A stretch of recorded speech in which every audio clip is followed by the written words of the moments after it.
In the year 1939, the world stood unknowingly at the edge of the greatest disaster in human history. The scars of World War I were still fresh. Cities were rebuilding, families were healing, and nations were promising that such destruction would never happen again. But beneath the surface, anger, ambition, and revenge were growing, especially in Germany.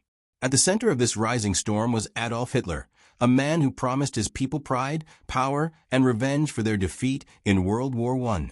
Germany was suffering from economic collapse, unemployment, and humiliation.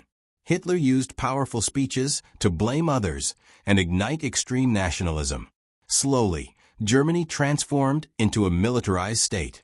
Meanwhile, Europe watched with fear and hesitation. The invasion of Poland. On September 1, 1939, German forces crossed into Poland. Tanks rolled through villages, airplanes bombed cities, and soldiers advanced with terrifying speed. This new style of warfare was called Blitzkrieg, or lightning war. It relied on surprise, speed, and overwhelming force. Poland fought bravely, but was outmatched.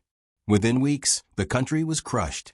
2 days later, Britain and France declared war on Germany. The Second World War had officially begun. For many young men across Europe, life changed overnight. A young soldier's call.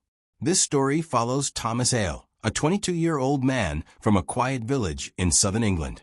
Thomas had grown up helping his father repair boats and dreamed of traveling the world. War was something he read about in books, distant and unreal. But when Britain declared war, recruitment posters appeared everywhere. "Your country needs you," they said. Thomas enlisted in the British Army, not because he hated Germany, but because he believed he was protecting his home. His mother cried when he left. His father hugged him silently, knowing words were useless. Within weeks, Thomas was sent to France as part of the British Expeditionary Force, BF. The calm before chaos. At first, the war felt strange. Soldiers waited in camps, trained, and patrolled quiet borders.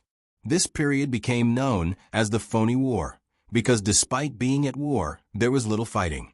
Thomas wrote letters home, telling his parents not to worry. He believed the war would end quickly. He was wrong.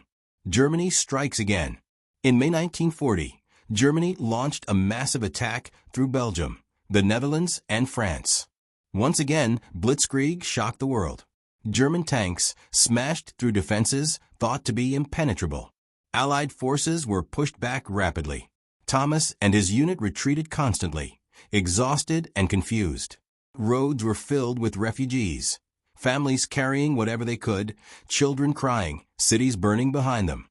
The German Air Force, the Luftwaffe, dominated the skies. Bombs fell day and night. Fear became a constant companion. Trapped at Dunkirk.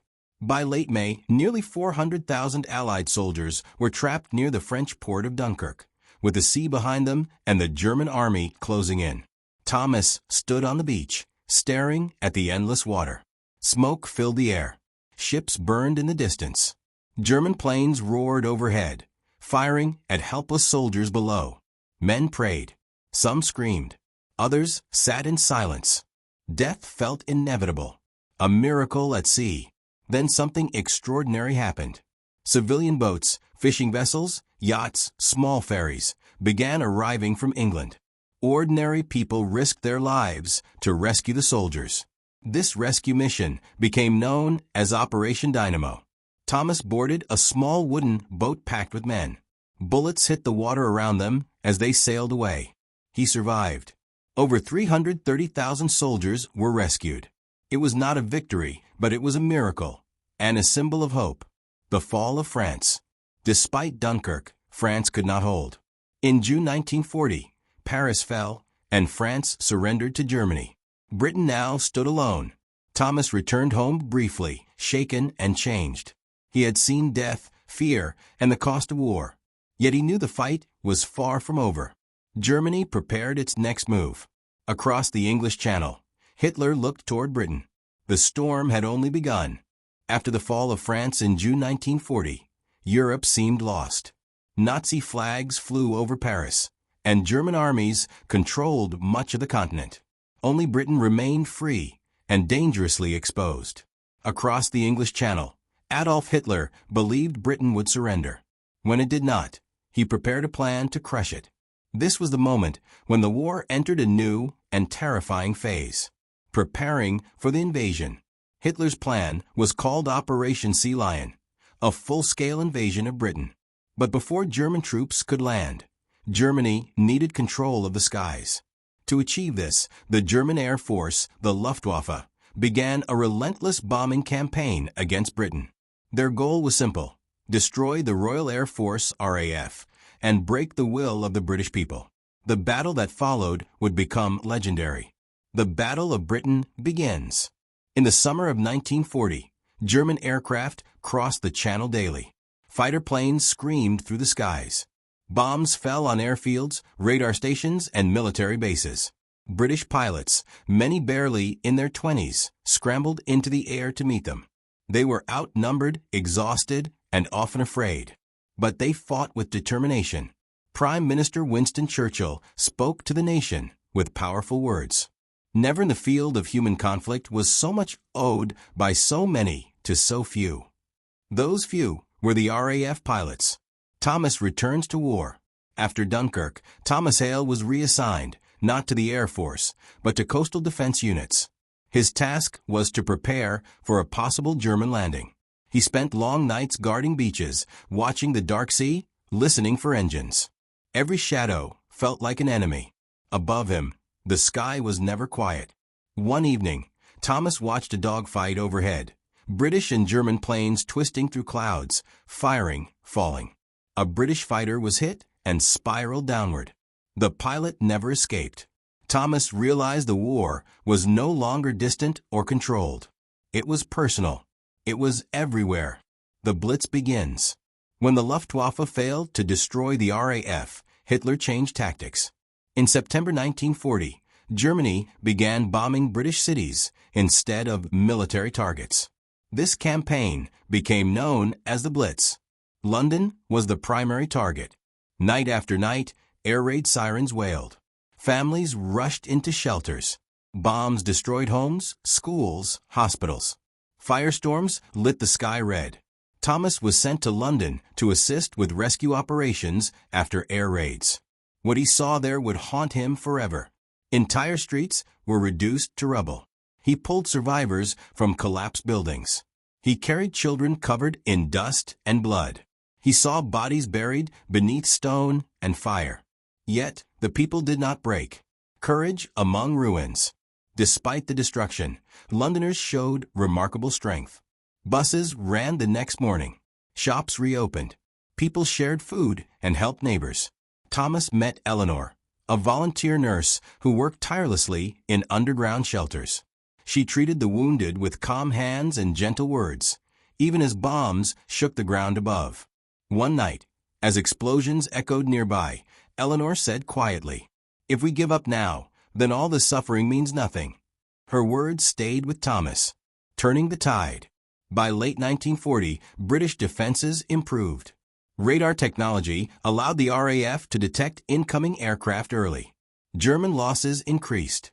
British pilots, though exhausted, continued flying mission after mission. Slowly, the Luftwaffe began to lose air superiority. In May 1941, Germany finally ended the Blitz. Britain had survived. Operation Sea Lion was postponed, then quietly abandoned. For the first time, Hitler had failed. A war expands east. But the war did not pause. In June 1941, Germany launched Operation Barbarossa, a massive invasion of the Soviet Union. Millions of soldiers clashed along an enormous front. The fighting was brutal beyond imagination. Entire cities destroyed, civilians starved, prisoners executed. The war had become even larger, even deadlier. Thomas followed news from the Eastern Front with disbelief. The scale of the conflict was unimaginable. Yet, one nation still remained outside the war: the United States. Pearl Harbor, a world shocked. On December 7, 1941, everything changed. Japan launched a surprise attack on the American naval base at Pearl Harbor, Hawaii. Battleships burned. Hundreds of aircraft were destroyed. Over 2,400 Americans were killed. The next day, the United States declared war on Japan.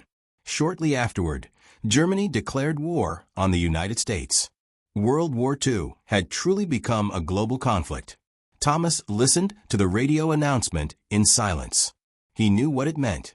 More soldiers, more battles, more death, but also new hope.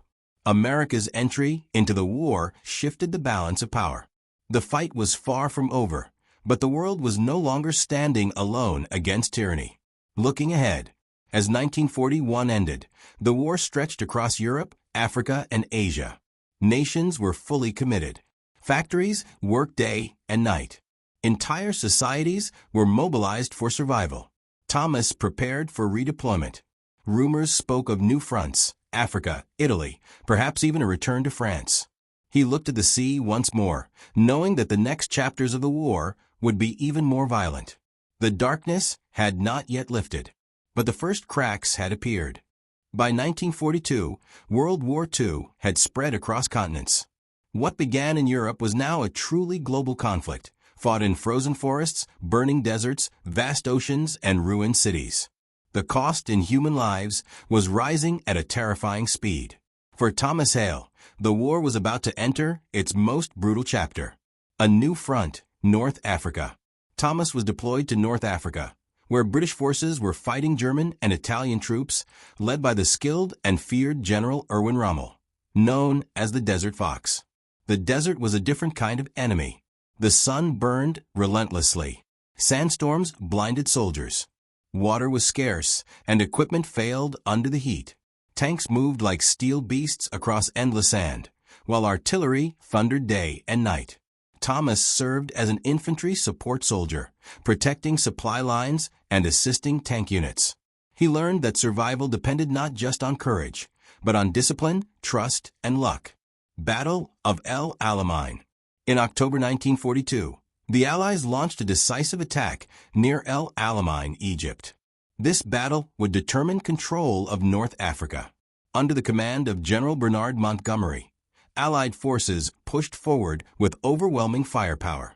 The ground shook as thousands of guns fired in unison. The night sky flashed with explosions. Thomas advanced with his unit under constant shelling. He saw men fall beside him, some calling for their mothers, others dying in silence. Fear clawed at his chest, but his legs kept moving. After weeks of fighting, Rommel's forces were finally forced to retreat. It was a major Allied victory.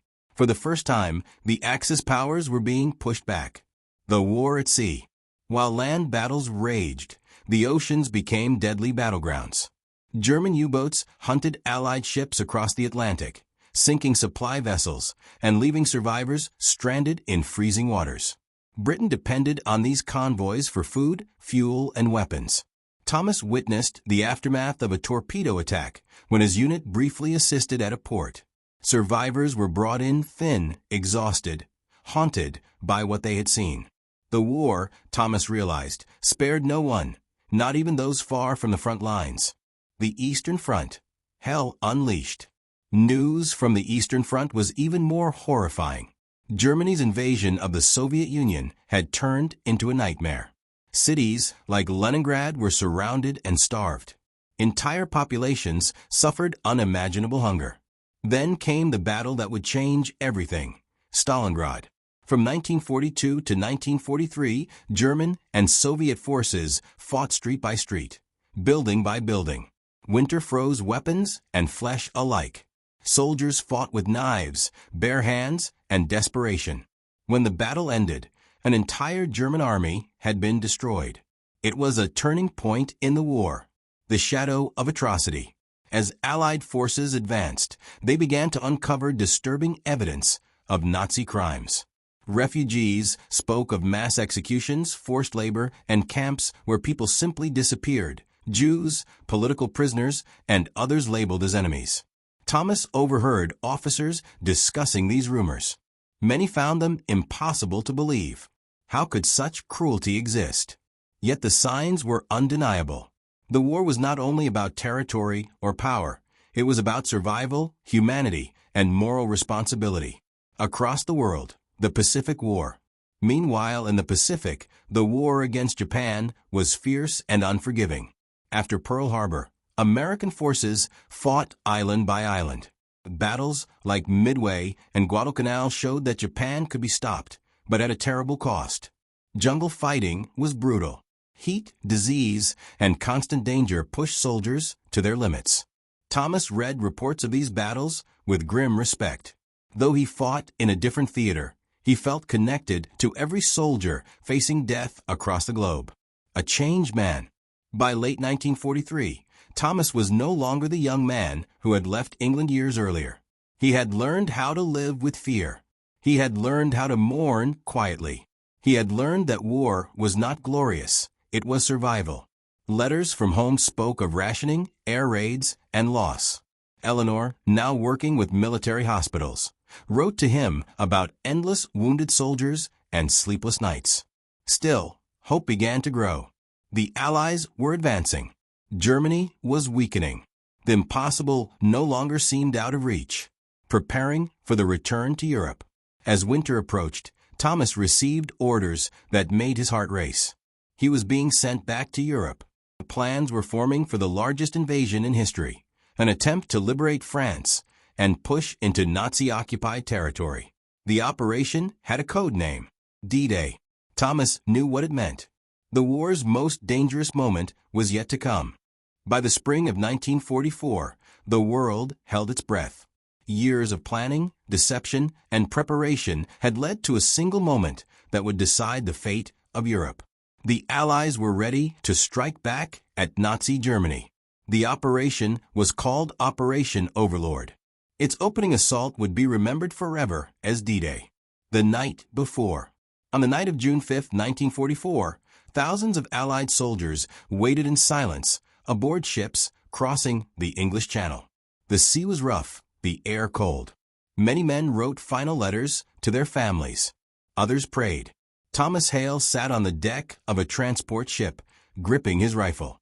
Around him were men from Britain, America, and Canada, strangers bound together by fear and purpose.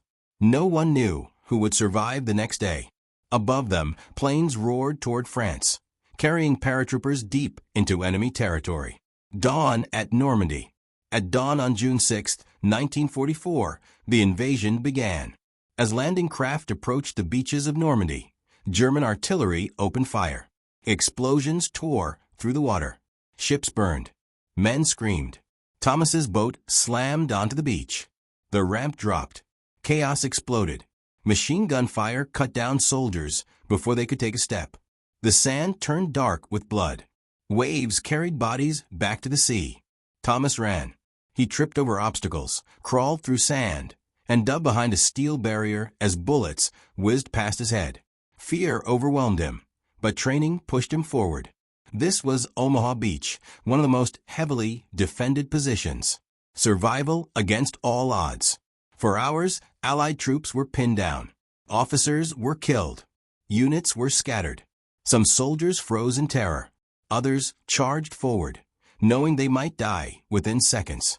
Thomas followed a small group up a narrow path carved into the cliffs. Grenades exploded. Smoke filled the air.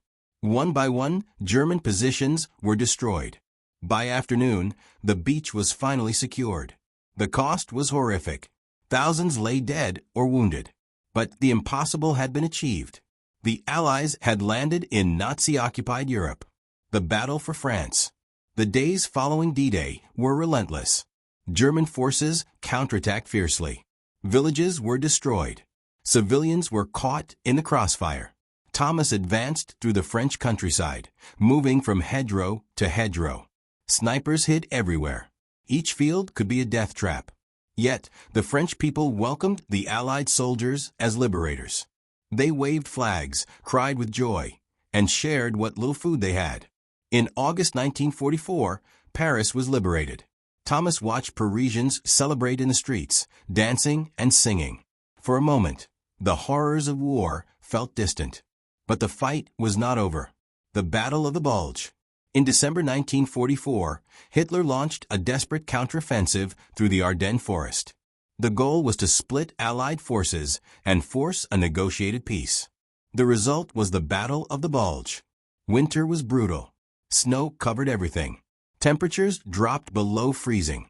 Supplies were low. Many soldiers suffered frostbite. Thomas fought in freezing trenches, his fingers numb, his breath visible in the air. German artillery pounded Allied positions relentlessly. Despite heavy losses, the Allies held. By January 1945, Hitler's last major offensive had failed. Germany was running out of men, fuel, and hope. Crossing into Germany. As Allied forces pushed into Germany, they encountered destroyed cities and fleeing civilians. Many Germans were exhausted, starving, and terrified. Thomas felt no joy in the destruction. He understood now that war punished everyone, winners and losers alike. Then came the discoveries that confirmed the rumors. The camps. As Allied troops advanced, they liberated concentration camps. What Thomas saw there shattered him. Starving prisoners. Mass graves. Survivors too weak to stand. Evidence of systematic murder on an industrial scale. The truth of the Holocaust was undeniable. Thomas realized the war was not just about borders or power. It was about stopping evil. The end approaches. By April 1945, Allied forces closed in from the west, while Soviet troops advanced from the east. Berlin was surrounded. German resistance collapsed. Soldiers surrendered in waves. Nazi leaders fled or hid. On April 30, 1945, Adolf Hitler took his own life. Days later, Germany surrendered unconditionally. Victory in Europe. On May 8, 1945, Victory in Europe Day (VE-Day) was declared. Church bells rang. Crowds celebrated. The war in Europe was over. Thomas stood quietly among the celebrations. He felt relief, but also deep sorrow for those who never came home. The war in Europe had ended, but across the world, another war still burned. By May 1945, the war in Europe was over. Nazi Germany had surrendered, and the continent celebrated freedom at last. But while bells rang in London and Paris, the world was not yet at peace. Far across the oceans, the war against Japan continued with terrifying intensity. For Thomas Hale, the end of fighting in Europe brought no immediate relief. He was redeployed to the Pacific Theater, where the conflict was unlike anything he had known. A different kind of war. The Pacific War was brutal and unforgiving. Island by island, Allied forces fought Japanese troops who rarely surrendered.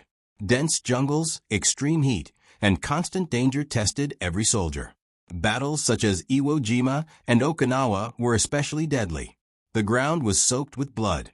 Thousands died for every mile gained. Thomas arrived as part of a support unit, witnessing the aftermath rather than the first assault. Even so, the devastation shocked him. Entire islands were reduced to ruins. Soldiers lived with the constant fear of ambush. The Japanese military doctrine valued death over surrender, making each battle more deadly than the last. The shadow of endless war. American leaders feared that invading the Japanese mainland would cost millions of lives, both Allied soldiers and Japanese civilians. The war seemed endless. At the same time, a secret project had been underway in the United States, the Manhattan Project. Its goal was to build a weapon unlike any the world had ever seen. Hiroshima. On August 6, 1945, an American aircraft dropped an atomic bomb on the Japanese city of Hiroshima. In an instant, the city was destroyed. A blinding flash. A shockwave. A firestorm. Tens of thousands were killed immediately. Many more would die later from burns and radiation sickness. Thomas heard the news over a crackling radio. No one spoke. Even hardened soldiers were stunned into silence. They had trained for years to kill the enemy, but this felt different. This was not a battlefield. Nagasaki. 3 days later, on August 9, 1945, a second atomic bomb was dropped on Nagasaki. The message was clear. Japan could not continue. On August 15, 1945, Emperor Hirohito announced Japan's surrender to the world. The Second World War was finally over. Victory and reflection. Celebrations erupted across the globe. Soldiers hugged strangers. People cried with relief. But joy was mixed with grief. The war had killed an estimated 70 to 80 million people, including civilians, soldiers, and victims of genocide. Entire cities lay in ruins. Millions were homeless. Thomas returned home months later, stepping onto British soil as a survivor, not a hero in his own eyes. He found Eleanor waiting. They spoke little of the war. Some memories were too heavy for words. A changed world. The world Thomas returned to was not the one he had left. Europe was divided. The United Nations was formed in hopes of preventing future wars. New superpowers, the United States and the Soviet Union, emerged, setting the stage for the Cold War. The Holocaust had revealed humanity's darkest depths, leading to trials against Nazi leaders and a global promise of never again. Yet scars remained. The cost of war. Thomas often visited memorials. Names carved in stone reminded him of friends who never returned. He thought of Dunkirk, the Blitz, El Alamein, Normandy, frozen forests, burning cities, and silent camps. He understood now that war was not about glory. It was about loss. The lesson. In later years, Thomas told his children one simple truth. Peace is not the absence of war. Peace is the choice to protect humanity, even when hatred demands otherwise. World War II ended with victory, but its true legacy was a warning to future generations. A reminder of what happens when fear, pride, and cruelty are allowed to rule the world.